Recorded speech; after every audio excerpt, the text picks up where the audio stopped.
Welcome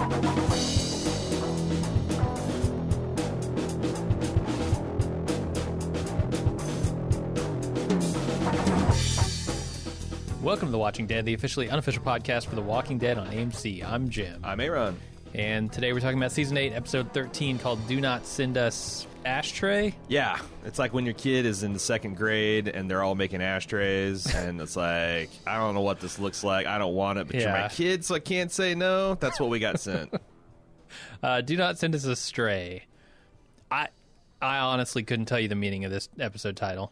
Is there something I missed? Well, the doctor was trying to explain it to Rick, and Rick says, not now. So we are going to get a compelling explanation for the title, but Rick says not now, which I think that's the explanation of the title. We were going to get a satisfying conclusion to a plot point, but Rick said not now. Right. It's too early. Right. What do you think of this episode? You know what? I think it's another kind of historically bad episode of The Walking Dead, and I think that's 2 for this season. They just really can't sweat any details on this show, can they? No, they really. I mean, I'm embarrassed for like Andrew Lincoln and et al. Because they just really can't be asked to set up any kind of believable circumstance for any kind of dramatic tension at all. Nope. They can't bother getting us invested in the characters that we'd give a shit about dying. So it's just red shirt after red shirt after red shirt. It's embarrassing. It's embarrassing. Yeah, even when they do their supposed character development, they choose a red shirt. Like, right. The woman who gives Sadiq shit this episode is, as far as I can tell, a woman we've never seen on screen before. No. She can't have any training because we know that there are no doctors on the premises. Or even like if she was an EMT or a paramedic, they would have said, "Oh, we got to," it's like, no, this is a person who all bark, no bite. At best, was in like maybe nursing school, like a year in or something. Yeah, when the shit hit the fan. Yeah, and she's, I don't know, and they're trying to do this character development moment with Sadiq, and it's just not working because. No.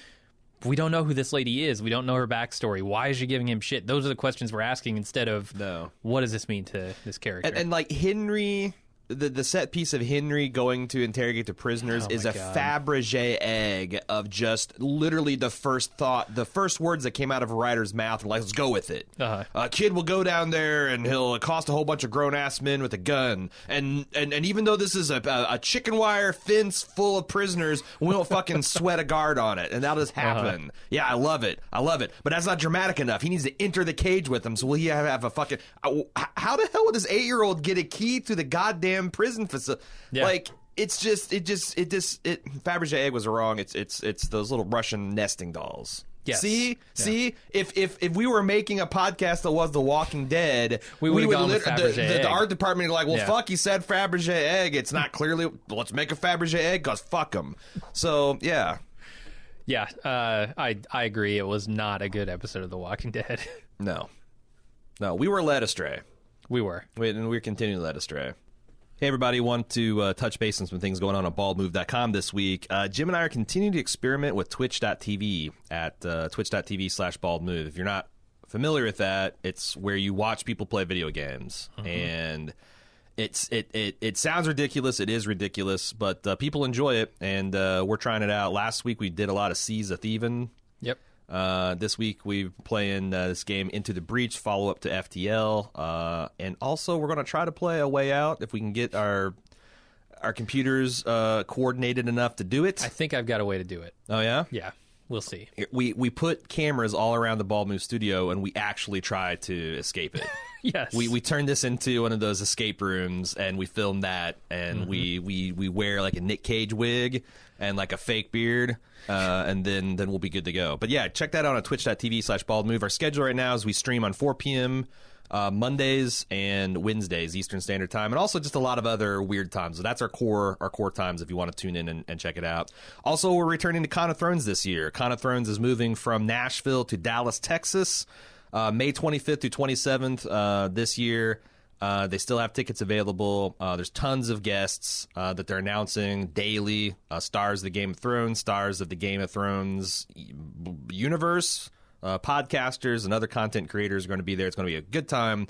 conofthrones.net. Check it out. We also dropped a review of It Follows this Monday. Thursday night, we're going to be seeing Ready Player One, a preview of that. So we'll have a full review for people up by Friday morning, actually by Thursday night. Lots of stuff happening at baldmove.com. And also, we're getting real close to The Expanse. We're going to do a full podcast on that this year. And also, we're less than a month away from Westworld returning. Yeah. Which we're really excited about. I'm excited about both of those shows. Yeah. Two of my favorites. I mean, Golden Age of Science Fiction. Yep. It's about time. It's about time. I've been waiting for years. So check it out at baldmove.com. Shall we break it down? Sure. Let's do that. We start in a cold open with Morgan being haunted by the ghost of an unfortunate Toys R Us manager. Yeah. You know, honestly, the zombie apocalypse is the best thing to happen for these dudes because they didn't get to have the enormity of being fired from their assistant. Toys R Us job as Toys R Us goes bankrupt. Yeah. And not even very good deals, I have to say. And Joffrey the giraffe comes lurching back to life as a zombie. Yeah, this is Gavin, of course, we're talking to, who keeps saying... The guy who can fix a mean slushy machine. Yeah. When it goes on the fritz. Yeah. He's the annoyed guy at the Showbiz Pizza that's trying to fix the ticket dispenser. While the kids are throwing pizza at his head. Right. He keeps informing him throughout the episode, you're supposed to, and you know what's happening. And who the hell knows what they're talking about. Some kind of morgalizing bullshit. Morgan's threatening to lose his mind throughout this episode. You know what it is. I know what it is. You know what it is. The writers of The Walking Dead don't. I do. I know what it is. It's more backsliding on the plot's hand. Because, like, how many times are we going to see Morgan go crazy and then not crazy? I don't know. Well, I mean, stay tuned for Fear the Walking Dead because you're in for a lot more morgalizing probably. So there's a montage of honking because they don't actually explain this to us. We eventually appreciate that Simon finally, after all the detours, showing up to the hilltop, looking for blood. It's broad daylight. Honk, honk, honk. They're the honking relay comes, and then, you know, Aragorn rides into the gates of Hilltop and says, Alexandria calls for aid, and Maggie says, Hilltop answers. And then the Lord of the Rings music starts up, and it's awesome. No, it's just like the opposite of that. They just have a honking relay that tells the Hilltop to get ready for the plan that they're about to spring into motion. Ezekiel forbids young Henry from possessing a firearm. Boy, that's really ripped from the headlines. And then Sadiq gets made fun of by my notes say, what is she? Is she like a nursing school dropout? Is she the orderly of a nursing home? Like... Yeah. Is she emergency medical hologram Mark II? What the fuck? But she is giving an actual attending ER resident who is not. He's performed 3 surgeries. He's through all of his med school. He has to go through his residency before he become a doctor, but he's for all intents and purposes a newly minted doctor. And she's saying, have you ever amputated a limb? Well, actually I have. Well, have you ever done it shooting? Have you ever amputated while you're shooting and you're holding down a screaming man? Because I bet you have to do that this fucking episode, and I'll be dead by the time you do it. So all this bullshit is a bunch of bullshit.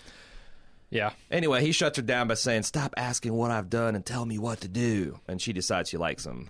Yeah, this scene would have been 1,000 times better with any character we knew. Right. Like, question what he knows, but do it from a place of worry rather than obscene authority. I don't even know what she has here. Because it's like Greg Nicotero saw the Untouchables, and he's like, oh, I really like that scene where Sean Connery goes to the fucking police academy and rips into Andy Garcia, and then when Andy Garcia shoves the gun in his face, oh, I like this kid. The problem is, it's the inverse of this. We knew Sean Connery. We didn't know anything about Andy Garcia, and we were testing his mettle. We don't know shit about Sadiq, but we know infinity times more about Sadiq than we do about this fucking woman, the poor man's version of Margot Martindale, screaming at him. And it just doesn't work. It just feels forced and dumb and like a pastiche, and it is. So, so we understand what these people are worked up about is the arrival of Simon, and he pulls up to the gates, and of course it's fucking pitch black dark. It's well into the evening, and they just established that all this stuff is happening in broad daylight. I have to assume that there's like 200 miles between the hilltop and the sanctuary. But Maggie hiked there with a torn uterus. I know, she's in fast. the space of a She's fast, but I have to assume that because otherwise the day-night cycles don't make sense. Yeah. The immutable laws of nature don't make any sense. No, they really don't. So Simon's group hit some primitive stop strips, foiling his plan to crash the gates. Maggie radios them and have a long, boring conversation about things we already know. She says, you need to take off right now. We're going to execute all 38 of your prisoners that we have. And he says, oh, you don't give a fuck because those are saviors that got themselves caught, and I prefer my savior war heroes to be not captured. And then he was elected president of the United States. Nope, that doesn't happen. He tells the survivors, he barks orders at them, says, we're not just going to infect, we're here to eliminate. Dwight asks him if he's sure he wants to openly defy Negan like that, and Simon's like, YOLO. Why do you think Dwight doesn't escape the saviors here? Like, I thought last week was, like, on a silver platter opportunity to get the fuck away from Simon and back to people he actually cares about, or thinks are sane. They're actually within the gates of Hilltop. He could just stay there. Murder Simon and then, run up to Tara and be like, yo, we're cool, we're buds, right? And I don't know. He could do any of that, but the writing requires him not to. I almost think it would be cool if they established that now that he's back inside, it's like he's running a triple agent thing. So it's like, because I mean, honestly, he can do more damage on the inside than the outside anyway. On the outside, he's just a torpy dude with an off-brand Daryl haircut and an off-brand Daryl bow and trying to do off-brand Daryl Daryl things. On the inside, he's like he's D. He's one of Negan's many right-hand men. Are you talking about the inside of the Hilltop or the inside of the sanctuary? Inside of the sanctuary. Oh, okay. I should say that. Yeah. I don't know. None of that's been articulated, but it'd be cool. Yeah, and I don't know. I mean, sure, he could do more damage in the Saviors than outside of them. I don't know. I mean, he could set the whole thing on fire. Like, he could do, like, a million different things. He could murder everyone in their sleep, because that's super easy, turns out. Yeah. He could, like, I'm also wondering how much of this zombie tactic would work. Like, could you take a literal pin and dip it in zombie blood and go around to everyone sleeping at night and just, like, prick, prick, prick, prick? Or does it take more zombie viral load than that? I don't think we're going to get those answers. No? Because that's I seriously with a doubt Dixie cup of zombie blood and a sewing needle, you could really fuck up an entire compound. And what would you do? Yeah. And it's apparent that some people only get sick from it, and some people actually die from it and turn into Why do you say walkers. that? Only get sick from it? That's what they say in the episode. They say something along the lines of, like, a lot of people got sick, some of them turned. I thought they're like everyone that's sick would eventually turn. They just haven't progressed to that. Like, because the guy in the bed's like shitting bricks, and so is Tara. Sure, but we're not there yet. I probably pulled the ripcord on that plot line a little too soon. But I mean, what about Gabriel? Gabriel? I mean, Gabriel's an example of someone who got the shit all over him in his mouth. Over him, yeah. Took a bath in zombie blood, which happens on the reg on this show, and he has apparently survived it. Yeah. Yeah. I don't think everyone turns. I think it's like a flu. Like, it will kill some people, but not everyone. Yeah, and they're kind of leaving that ambiguous, I think, which is probably a mistake, but, won't be the first nor last the show makes. No, not even close. So as Negan's, like, descending upon the hilltop like a butcher ready to carve up a roast, Daryl rides up, firing from the hip on his motorcycle, which is the cue for the Hilltop people to spring the trap on his saviors, and they just pop up with all kinds of automatic weapons and start hosing the guys down, and dozens of them fall. Simon decides to rally with a volley of arrows, which does seem to take out a good dozen Hilltop people. The walking impersonator begs Maggie to help him defend the Hilltop, but he gets drug away. I should have said that there was this... Yeah, I forgot to mention that he's the one that was on the microphone telling Simon, hey, stand down, and Simon's like, I don't give a rat's ass about you. So just like, this is just a mess. It's pitch black, it's extremely muddy and dark, and it's very hard to see what's going on. There's tons of fake gunfire. The editing is bad. Very quick, choppy shots. Carhart, a.k.a. Rugged Outdoor Wearsman, a.k.a. Tobin, goes down with a stab to his belly. Carol saves him from the kill shot. Simon tries to get the drop on Tara. And I can't tell you what happens next. Okay, thank you. I rewound this 3 fucking times trying to see who shot Tara. Here's the thing. It's Dwight, but the stuntman they have holding the bow looks nothing like Dwight. Is it supposed to be Dwight? It's supposed to be Dwight, because if you look at the angle, like, well, there again, if they have continuity he's between supposed their to be cuts, behind Simon, yeah. And he's behind the same car, and he's got a bow throughout the episode, and the guy shoots her with the bow, and yeah. So, I mean, it seems to be obvious to me that he shot her with a bow that did not have its arrows dipped into I was about the to zombie ask you guts. that, because that's the only way. Because she's not showing any symptoms at all. No, she thinks she's dying because she just hasn't turned yet, but I think Dwight missed out on all that, you know. Plus, I do think he's legitimately working for the Hilltop, so why would he save Tara by shooting her in the shoulder so he doesn't get hatcheted by Simon's dirty hatchet, his dirty axe? It is super weird, though, that then Tara decides that she's still on his side, because he's just attacked with Simon, shot her in the fucking back. Right. But she doesn't know it's him. Dwight, because obviously it's a stuntman, not Dwight. And yet Daryl's the one that did see that it was Dwight.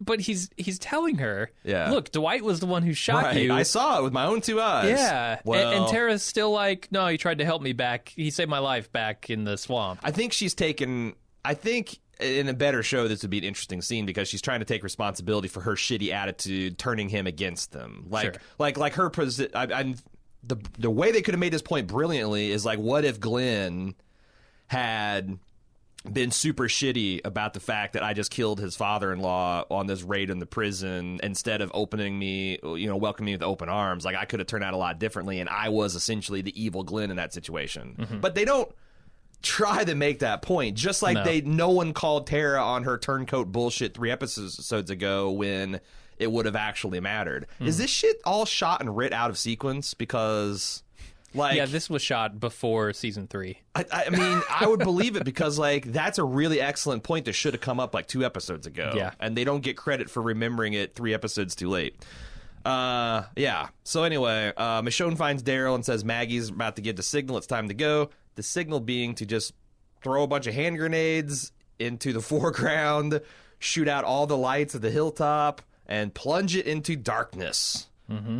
A quiet hush falls over the hilltop, and there's still just an unfathomable number of saviors, like 60 or 70 of them, and they bunch into a tight ball in the middle of the hilltop courtyard, and Simon's licking his lips like, oh, I bet they cut and run just like Alexandria. And then Maggie flips on the lights, cuts their squad to ribbons. Like, dozens more die. Doesn't really put a dent in their numbers, but dozens more saviors die. How many saviors they have, who knows? Rick joins the fray at this point, leading a team to outflank the retreating Simon, and bodies continue to stack up. Rick hatchets a path through the saviors before fighting Siddiq, ministering to Tobin. Almost axes him in the face, too, before he realizes who it is. Then he axes him anyway. That's actually a joke. Not, yeah. He acts as a stuntman that played Siddiq in the scene before, so it's cool. Mm-hmm. Morgan is continuing to be haunted by the ghost of dumbass Gavin, who now insists that he knows what it is. Does anybody think that the third freak out of Morgan is more engaging than the first or second times? I don't know. This is going to be the one that drives him to the sister show. So it's got to be the result's more interesting. So the process must be too. And we've never seen inside his madness. You never actually seen him talk to audible manifestations of the people he's killed. Like, that's like cutting edge shit, man. Are we sure that the goat existed? Yeah, Tabitha needs to come back and start talking to him. So anyway, Simon manages to escape despite Maggie and Rick's best efforts, and they kvetch on the sidelines saying, like, oh, man, if we could have just killed Negan. And Rick's like, tell me about a girlfriend. Tara has now got religion about Dwight, as we discussed, belatedly remembering the time that she hitched her wagon to the wrong horse in the form of the governor. Daryl's acting all brand new, like he voluntarily parted ways with his brother. When I saw season 1, Daryl, and you swore vengeance upon Rick and all of his crew for leaving your dumbass brother in Atlanta, and you just couldn't find him, or you probably would be with him in the Saviors, so what the hell?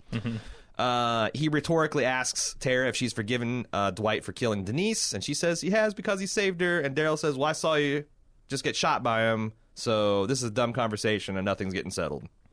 I mean, seriously, I don't understand Tara's change of heart. because it just, all of this reflecting was done off camera, so it just literally looks like she's done a 180 because Dwight saved her in the swamp. Saved her. But arguably he had no choice because she had a gun on him, and he was just, like, if he's a duplicitous turncoat, he just was another duplicitous turncoat. Mm-hmm. Like, I don't understand why, from a person so set against him, she thinks that, I don't know, maybe. I guess because he could have said, yeah, and they're all back in the woods behind me. They've been holding me captured this whole time. Like, yeah. Yeah, maybe I'm being too hard on The Walking Dead. Too hard on Tara. Maybe I'm being too hard on Tara's character here. Yeah. All right. I'm glad we did this 360-degree review. I think we got to the bottom of it. Michonne saved Rick a turnip. Not even a whole turnip, y'all. She comes in as Rick is tearing the boards off a window and says, I saved you a half turnip. Half a turnip? Yeah, it's a turnip. She goes, I saved you a turnip, and she's holding her hand a turnip sliced in half. Which, oh, my God. It's just hilariously funny way of showing how bad things are at the Hilltop. Yeah, if you're getting a 1/4 ration of turnips, you're fucking screwed, man. Rick is throwing himself into pulling the planks off the windows because Maggie shut off the generators to conserve fuel, and they'll need the windows open to keep the kids cool, which I'm like, what the hell? And then we later find out that everyone's going to have a massive slumber party in the big house. Mm-hmm. And then Rick apologizes kind of to Michonne for taking the unauthorized shot on Negan. He says, I just saw him in the convoy and I had to, which, yeah, I guess he did. Didn't do any harm to the plan. I don't know if you'd have radioed before you did all this stuff, if the extra hour or two of planning would have helped things even more, but probably not. And I think in a better show, this idea of Michonne and Maggie having very different feelings on that fact, probably could go somewhere interesting. Right. But I don't know that it's going to here. Right.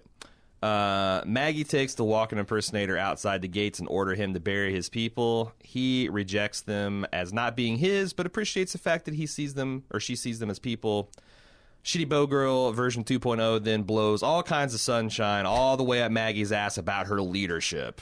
I honestly thought on, I guess, second viewing since we did a live watch, that Shitty Bow Girl had shot Tara in the back. Like she was aiming for Negan and had accidentally missed. That's why I rewound and watched that like 6 times, because I'm like, yeah, who the fuck? Like, when I did, I was like, well, they want me to know it's Dwight, but like at least throw a redheaded wig on the dude. He's got like a Burnett crew cut or something. Like again.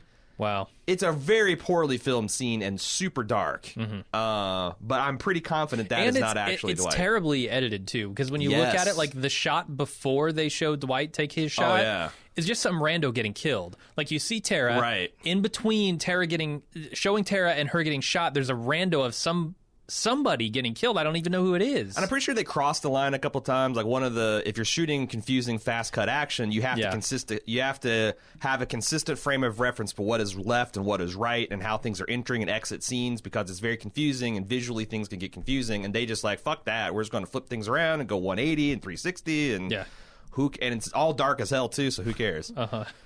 Maggie, in response to the accolades, talks a mess about her only regret with all this death is that Negan wasn't part of the body count. Yep. Carol then apologized. I sort of like this setup, too. I sort of like Maggie, everyone thinking how good of a leader Maggie is when she's really just trying to get revenge. Yes. And she happens to be doing things that are working for everyone else as well. But that could all, at the drop of a hat, just go away. And it is still, as we continue, it always amuses me to see them put all this time and effort into building this bridge for Maggie's character to go over as the bridge is collapsing behind it. You know, it's like, way to go. Oh, it's going to be so interesting if she doesn't come back. Why would she? I mean, unless they just back up a dump truck of cash and dump it on, which they might. Maybe they're scared and they're ready to spend some money on the show. I don't know, but you gotta have something. You gotta have some kind of tent pole to prop this circus around, man. Mm-hmm. And she would be a decent one. Yeah. Anyway, this next scene with Carol and Tobin in sickbay has some of the worst writing I've ever seen. Tobin says, "Hey, you know, it's I understand why you ran off, but explain it to me anyway." And she says, well, I was scared because the feelings between... Because Tobin asked him, was any of the stuff between them true? Because last time they were speaking, Carol was the mousy housewife on the streets. Right. No, she's the mousy housewife cooking cookie sheets, but she was the maniacal killing freak in the streets. I don't know. I thought that was probably... If I could workshop that a couple of minutes, it might have been funny. She says that, hey, I was scared that the feelings between us were real, and I just couldn't handle caring about people again, which, again, something we've known for 2.5 seasons. Super cool that her and Tobin are able to catch up after 3 years. And I'm just going to quote the dialogue word for word for the rest of it. Oh, Jesus. Tobin says, are you going to leave again?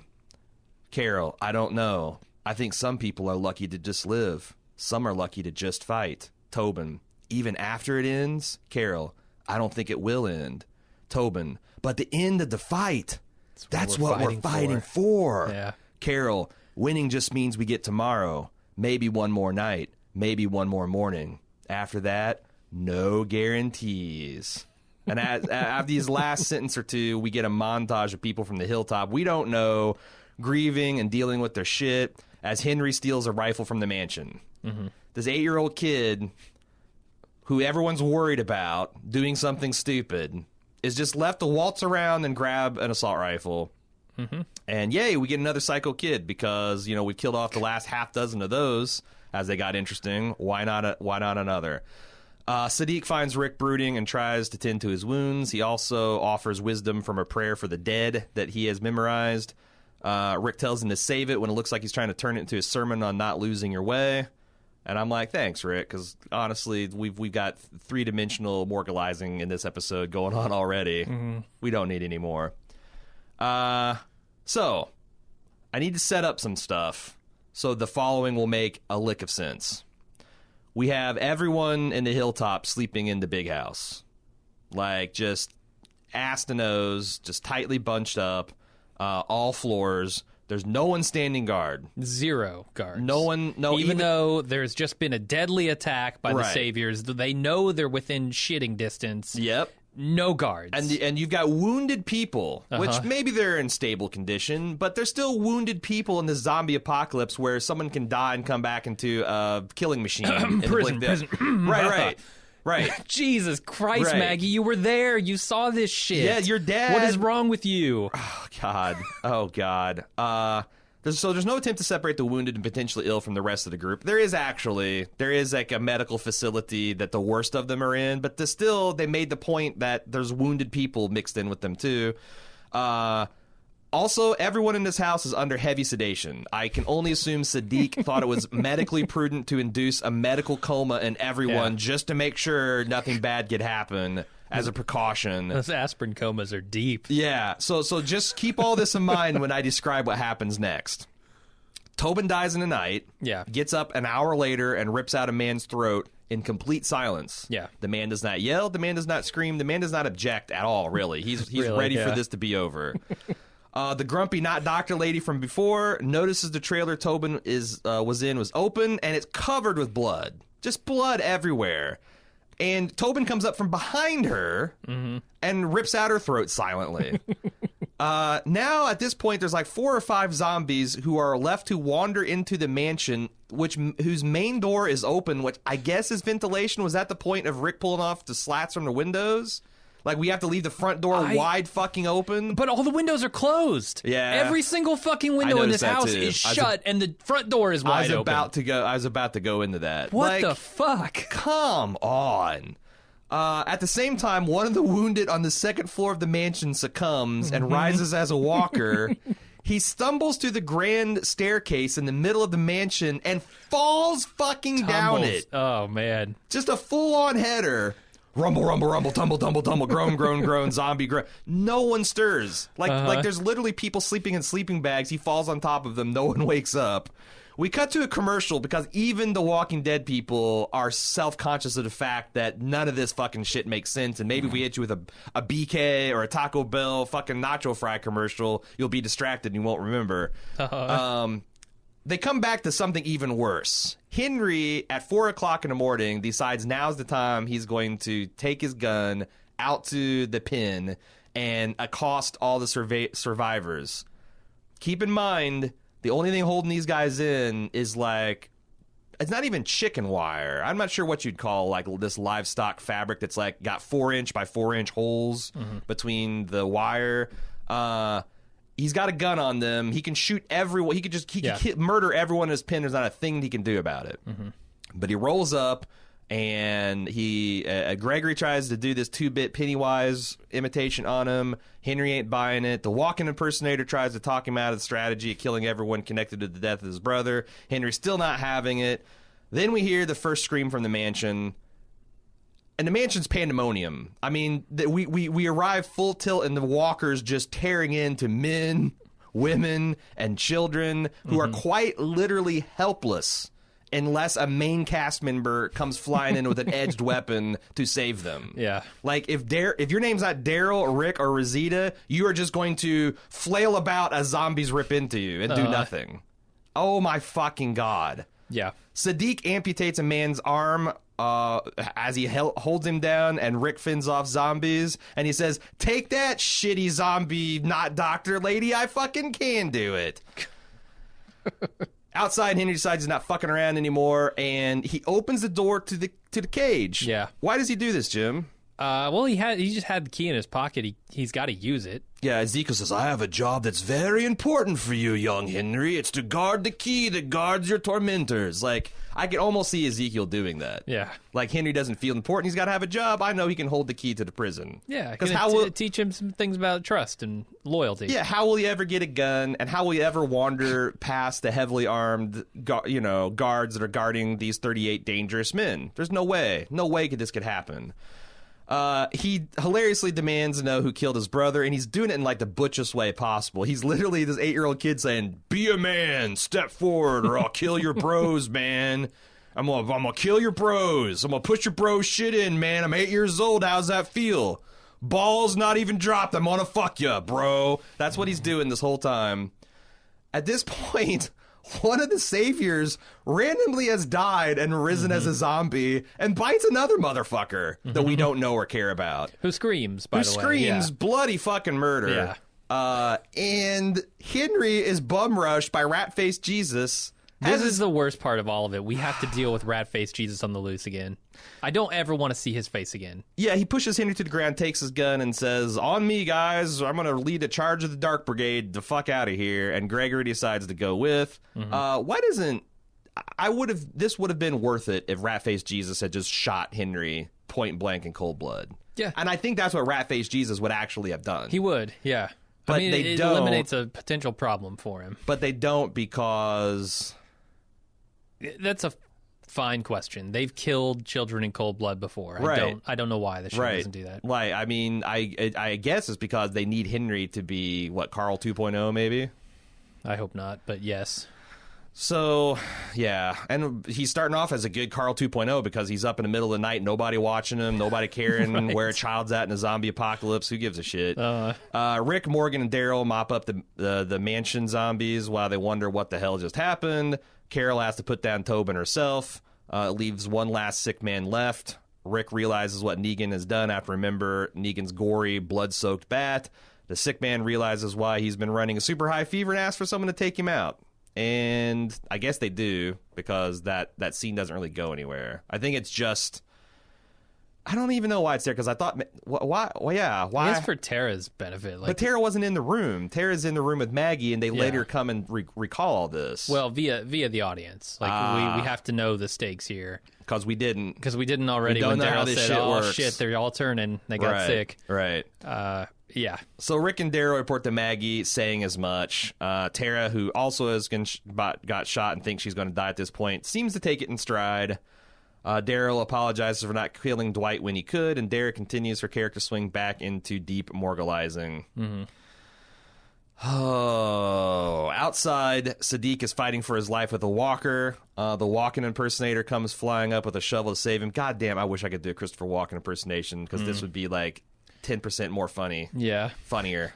More funny. Maybe 15 even. See, if I was writing Walking Dead dialogue, I'd just leave the more funny in. Who gives a shit? So Maggie comes up all like, wee woo, you're all under arrest. And Walken says, nuh-uh, look at all those good guys. We're trying to protect your gates while the rat-faced Jesuses and Gregorys of the world are cutting and running. Yep. He points out quite reasonably that Simon declared they're all worthless anyway, so they decided to take a chance at a team that, takes prisoners and feeds them out of their own want and generally avoids committing atrocities on anyone but the audience. Yeah, good decision, I think. Yeah, Christopher Walken impersonator. And just saw them successfully fend off the Saviors. Yeah, so yeah, it looks like they're back in the winning team at this point. Carol searches everywhere for Henry the next day. Gavin haunts Morgan one last time, insisting, you know what it is. As the really insisting. And here's the single effective scene in the whole show. The credits? No. The end credits? There's a scene, like, earlier, Maggie and Rick are considering, like, when they're talking about wishing they got Negan, they're considering the graveyard, and it has, like, 11, 12 markers, and now Maggie's just looking out, and she's muttering about the costs, and it cuts to a wide angle of the same graveyard, and now it's got twice as many graves. Yeah. That's actually a pretty nice piece of storytelling. Yeah. How much is she willing to, I guess, sacrifice to get revenge for Glenn? Right, because but unfortunately it's not even a shit sandwich. It's not even 2 slices of decent scenes with a nice layer of shit in between. It's an open face shit sandwich. It's like a shit Manhattan that they have taken a single slice of quality bread, put dog shit, and then labeled piss and puke on it, and here you can eat it. Boy, one of the top 5 worst episodes of all time. Man, there's so many bad ones though. Yeah, but I don't know that I'm comfortable making that declaration. I've never seen 3 separate action pieces set upon such shaky premises, like just insulting and stupid premises. Yeah, that's where I'm calling it as top 5. But I could be wrong. There's certainly scholarship that needs to be done finding how low the show actually goes. But that's the episode. That's the episode. All momentum, like if you cared about what happened to Negan, all that momentum's gone because him and Jadis are out having their Thelma and Louise deal. When's the last time we got a good check-in with Ezekiel? When's the last time, I don't know. It just feels like they really cannot juggle more than one plot line at a time. They have to complete a plot line, then rewind the film, and then do the other plot line they want to do. Yeah, and it's all compounded by the fact that we've seen this time and time again. Yes. Like, this is nothing new for The Walking Dead. Except for now. In its themes, in its settings, nothing is new here. The action continues to get sloppier, Yep. The premises continue to get dumber, and the underlying pinning stuff is all the fucking same. It's just really bad. Really bad. But I did laugh a lot because it is like, I don't know if that's learning to enjoy the train wreck as the gentleman last week encouraged me to do, but it is absurd. It is that, Yeah, it's too bad because, like, especially the live watch, I honestly could, because we got bright light shining us in the face to make us look good, good.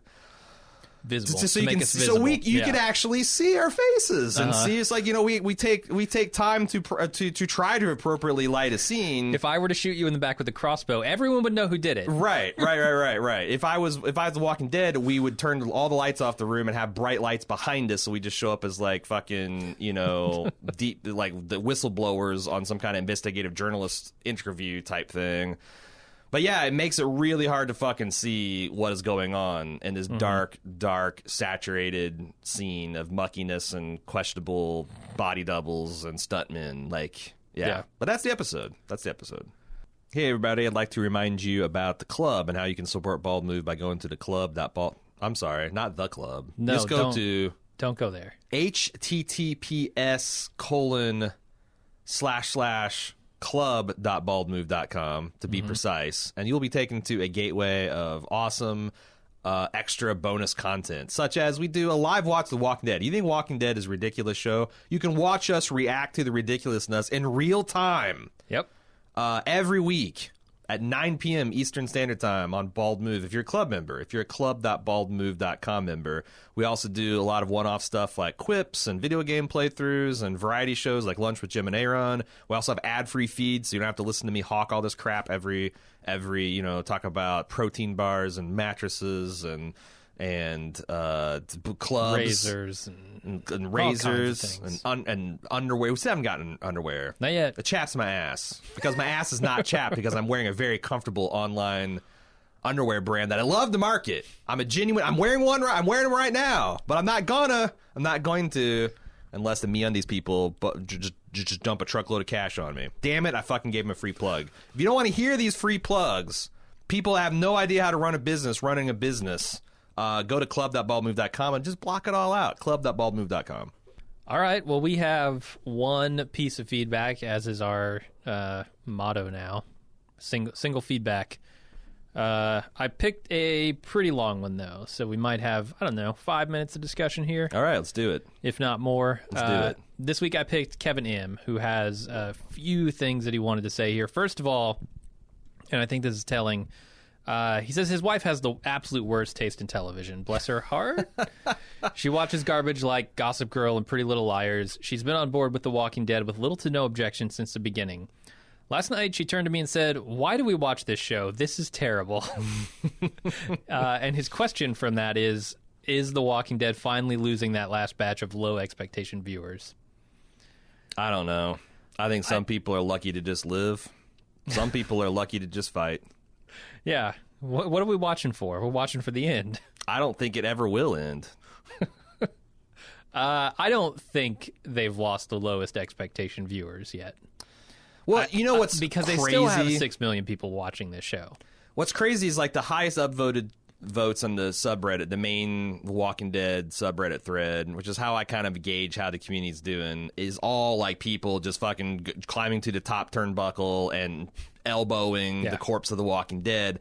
But the second highest upvoted thread is people saying, like, I don't know what all you haters are talking about. This is a clear arc of improvement from the lows of late last season, early this season. We finally get, like, it's clear to me that if you genuinely like the show, you just really like zombies tearing into people. Mm-hmm. Like, if all that needs to be done to get these people back is just to have a good old fashioned zombie chowdown, and you're good to go. But even in zombie chowdowns, I like some semblance of sense in it. Yeah. Like, I want to be able to understand how the zombies got to where they are. Right. What circumstances led up to it. And feel like the people were like these battle-hardened survivors of this world. Like they did their best to avoid it, but that it still have been through this situation at least 2 other times before would remember the person managing this facility has personally been like third in command during the previous administration's failures in the prison. Mm-hmm. Like, what the actual fuck? Yeah, so I think we have a ways to go before they scare off their lowest expectation viewers. The question and a lot of people, even in the feedback for our show, which is a show that shits all over this TV show, gleefully, even those people are still saying, "I'm still watching. I'm probably until the end." Like. They'll keep watching forever, not because they enjoy the show or think it's good, but because that's just what their habit, you know? I mean... Like, that's their Sunday night ritual or their Monday night ritual or whatever. And that's fine. I'm glad I set the clear expectation that, like, right around season 4 or 5, I'm like, I'm just watching to see what happens with Rick and Carl. Mm-hmm. I'm free. Like, I can leave this show with a clean conscience now if our schedules ever, like, you know, or we just get sick of it, which I kind of, you know, like, if. Yeah. I'm just saying, like the show has set me free because I had that, I said that, from very early on, I really care about the father-son relationship, and I think it's cool that there's this Prince Valiant arc where you're going to appreciate, after you see the entire saga, after you read the entire, that this has been Carl's story all along. Yeah. And then they just decided to shit on that one concept that I found interesting and appealing. So yeah, I've been set free. It's pretty cool. Nice. Yeah. He also has another thing to talk about here. It says roughly how much more material is there in the comics? Are they running out of stories? It really feels like the pace has come to a screeching halt. It took us almost 2 hours to get through this episode because we had to do so much Googling. Which one of you killed my brother? Shit, kid, I don't know either. When Daryl said he killed your girl, we couldn't remember who Tara's daughter was. The whole girlfriend arrow through the eye thing was a complete surprise again because it happened 2 fucking years ago. The pacing in the show is not great. And there are a lot more stories in the comics from what I gather. I mean, I don't think we're even at 100 yet. Episode 100, and I think they're at of the comic, latest issue of Walking Dead, I think is like 180 something. Okay. So like it is getting. That's the other thing, the bizarre thing I noticed right around the Terminus plot line is like, why? Like, they seem to be afraid to catch up to the show, but the comics, but the comics is actually pulling ahead. Yeah. It's like the Big Bang Theory. It's fucking redshifted. It's accelerating away. How the universe is expanding. You could literally never catch up at this point. But you're still like just spooning this stuff out at just a crazy rate. I thought it was funny. He talks about Rick's propensity to throw rifles. He says, how many rifles have we seen him throw this season? His MO appears to be A, fire indiscriminately without regard to conserving ammo, B, look angrily at the rifle, C, throw it aside, D, pull the python. Yeah, he's done that twice now. I feel like they might not have such a problem with needing guns if it weren't for Rick. Yeah. Yeah, I mean, he's gone from a gun farmer to just a prolific Maybe gun that's waster. The thing. He knows he can just grow them back. Yeah. I've got an unlimited supply. He's not throwing away guns. He's like Johnny fucking Appleseed. He's planting them. Like, I'm going to come back 50 years later. There's going to be a whole stand of AK-47s. You just watch. He's Johnny. Yep. He's Johnny 9mm. Just run around planting revolvers and AKs and fucking AR-15s and everything else. Just one day there'll be groves of them sprouting. Yeah, and then he made the same point about Dwight could have killed Simon at any point. And there's no downside. He says it eliminates a problem for him, endears him to the hilltop, and he can tell Negan that he put down a usurper if things don't go well for him at the hilltop. I mean, that's the thing. It would be interesting if Dwight did like kill Simon knowing that Simon has already fucked up things beyond all recognition, because it would be the thing that would really, because Negan's kind of maybe skeptical of Dwight, even though he does that thing where he shows the real skeptical Negan face and then he just cracks into broad grins like, oh, it's forgiven. You know, he's just got this binary state of mind. Yeah. Between being on a shit list and being on the best ever list. That would on a better show, that's what would happen, right? Like Dwight would slit his throat and then he would go back because like they're making Dwight up like to be a fucking war hero. Like he is so selfless above and beyond anything, you know, like going back, like when you've got this opportunity to have safety and shelter and going back into the fray again, like it's crazy, but the show's not even smart enough to capitalize on that aspect of what we're seeing. Yeah. Because even though a lot of the audience members did, right, they saw the potential there, right. I mean, it's something like they're just so close to having something interesting, and they just let it pass them by in favor of, you know, fucking Secret Service agents that don't know the definitions of fairly common words. And I feel like maybe the problem with this show is a little too much focus. They're focused on the ideas they came up with in the very first meeting they had, where they plotted out the grand arc of the season, which was bad. Right. The grand arc turned out to be shit. Right. But they're so focused on that goal that when they see those really cool opportunities alongside the road, they can't stop to pick them up. Right.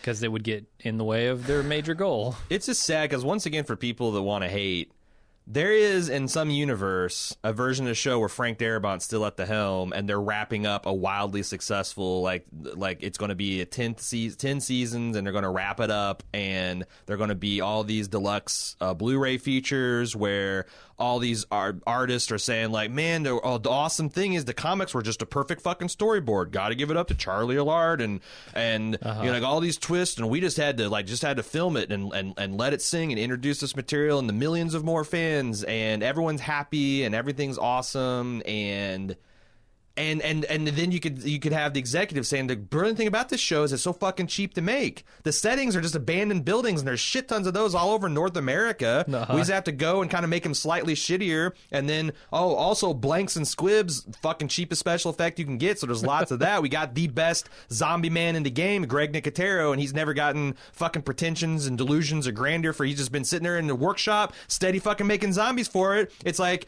spoken in the same breath as fucking Game of Thrones and the Americans and all this other shit, and we're selling for this shit. So yeah, because like I said, that alternate universe could have easily happened were it not for greed and short-sightedness and idiocy of the AMC studio executives.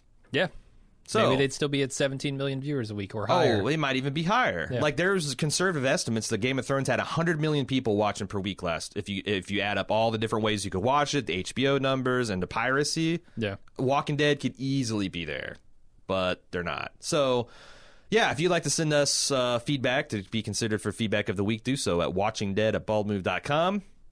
And we will continue manning this increasingly abandoned outpost